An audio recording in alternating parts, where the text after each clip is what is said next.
Olá, meu amigo, minha amiga, meus votos de muita paz. Este é o estudo do Evangelho da Federação Espírita do Estado do Espírito Santo. Estamos estudando o Evangelho segundo São João. Hoje, prosseguindo o estudo do capítulo 5, nós vamos analisar os versículos de 24 a 30.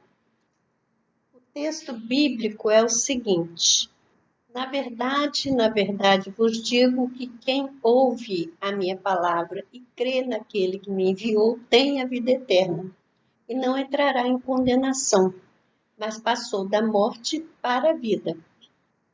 Em verdade vos digo que vem a hora, e agora é, em que os mortos ouvirão a voz do Filho de Deus, e os que a ouvirem viverão.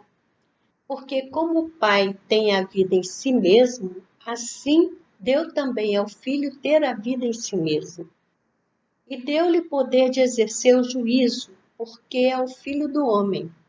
Não vos maravilheis disto, porque vem a hora em que todos os que estão nos sepulcros ouvirão a sua voz. E os que fizeram o bem sairão para a ressurreição da vida, e os que fizeram o mal para a ressurreição da condenação. Eu não posso de mim mesmo fazer coisa alguma.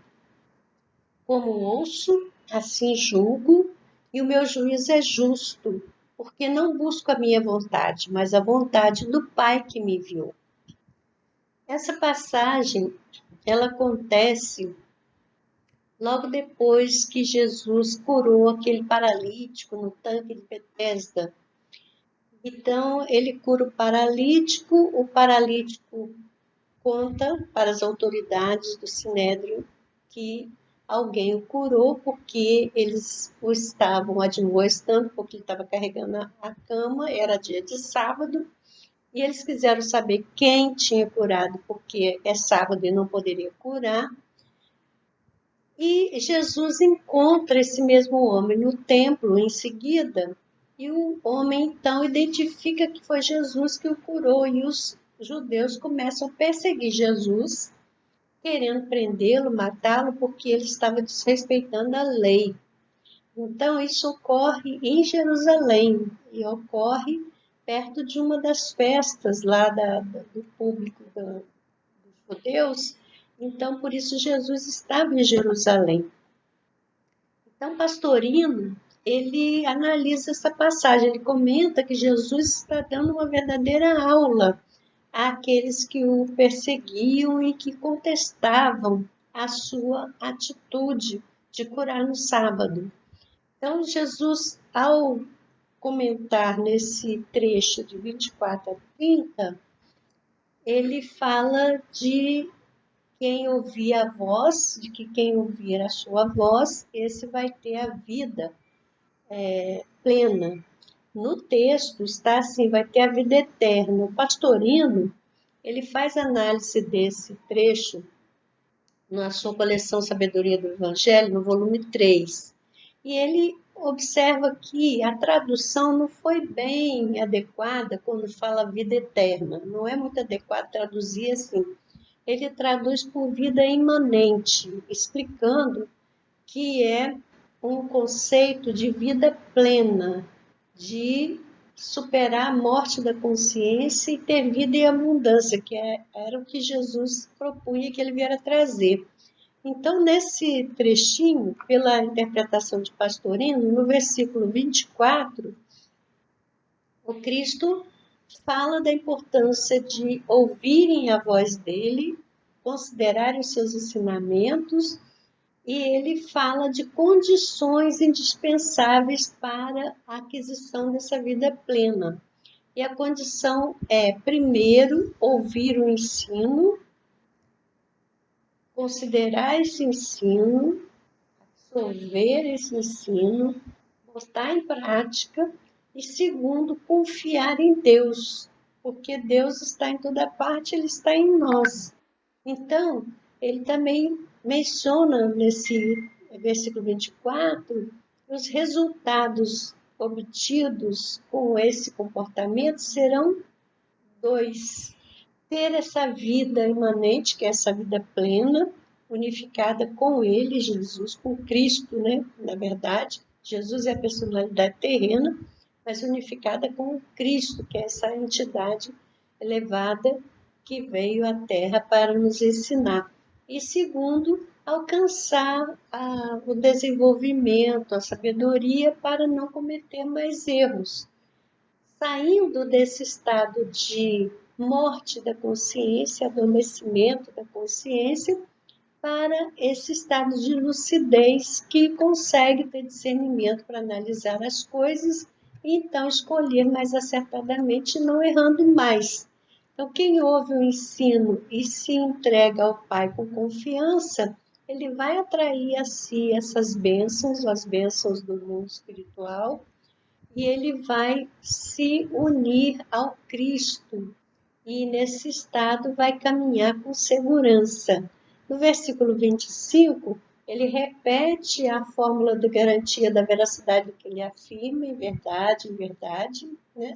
Assegura que vai chegar uma hora e ele acaba dizendo assim, a hora agora é. Então, essa hora que poderia chegar já estava dada, em que todas as pessoas, na condição de encarnados, mortos, nesse sentido de não ter a consciência largada, a consciência adormecida pelo efeito da ligação com o corpo, então, mesmo nessa condição, teriam como ouvir a voz dele, ouvir essa voz do Filho de Deus, né? Desse Cristo que foi enviado para nos ensinar e que corresponde ao Cristo interno, porque todos nós somos individualidades destinadas a essa plenitude.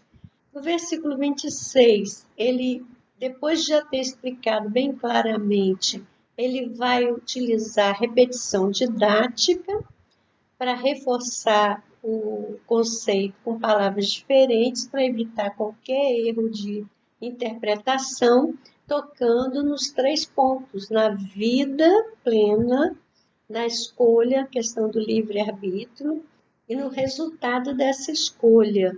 Então, ele diz que o Pai tem a vida em si mesmo e dá ao Filho essa vida também. Quer dizer, temos potencialidade para essa vida em plenitude.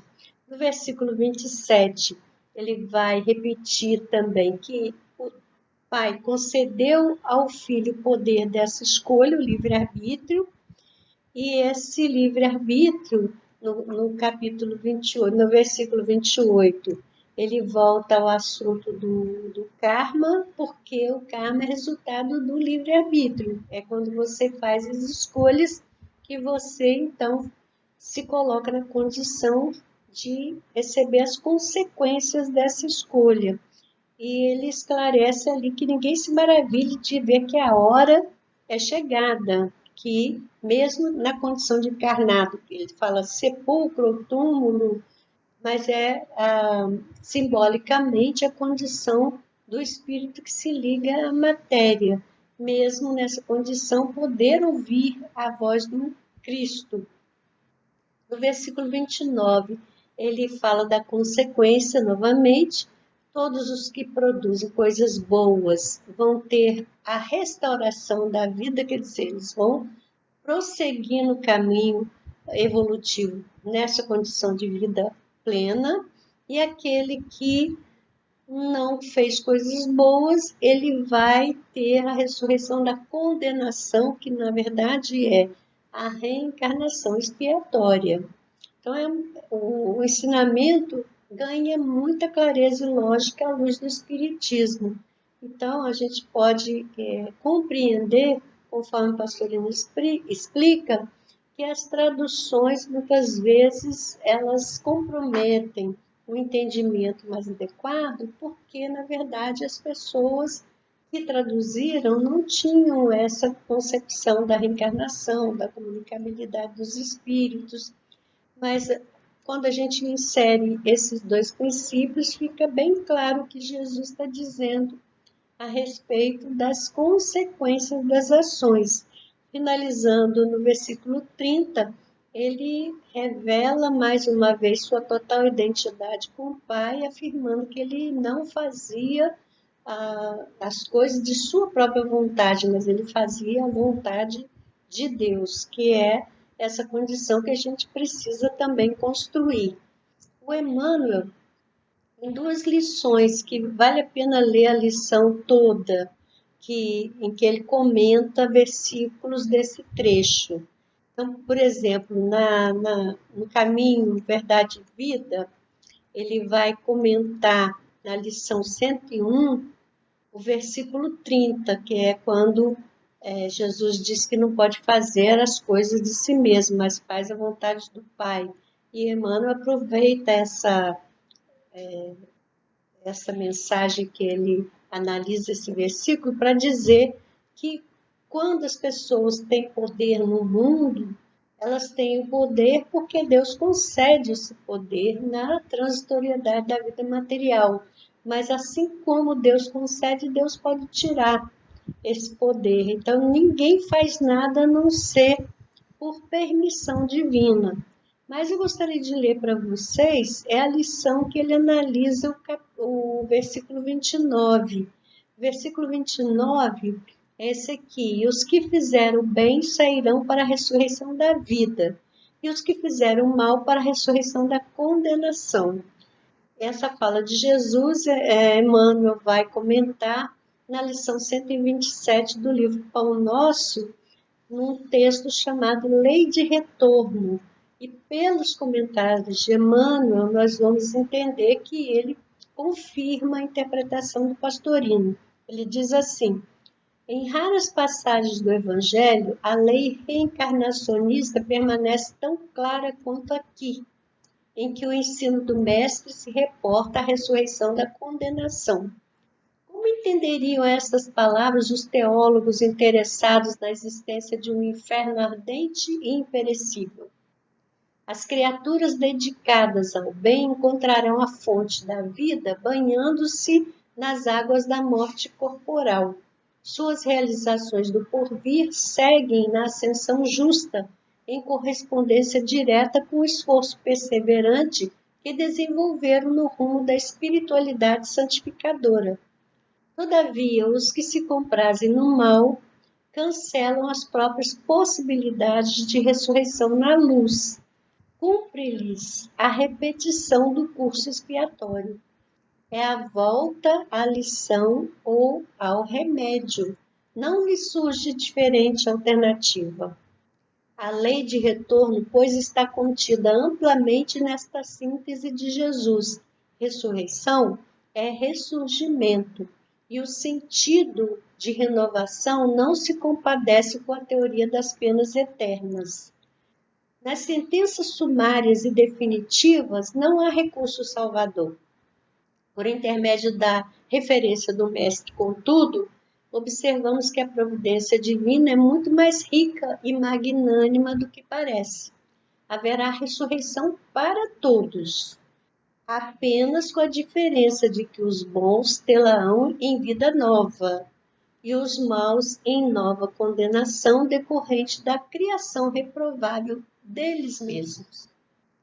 Então, fica aí mais esse estudo para nossa reflexão e nós voltaremos em outra oportunidade, se Deus quiser.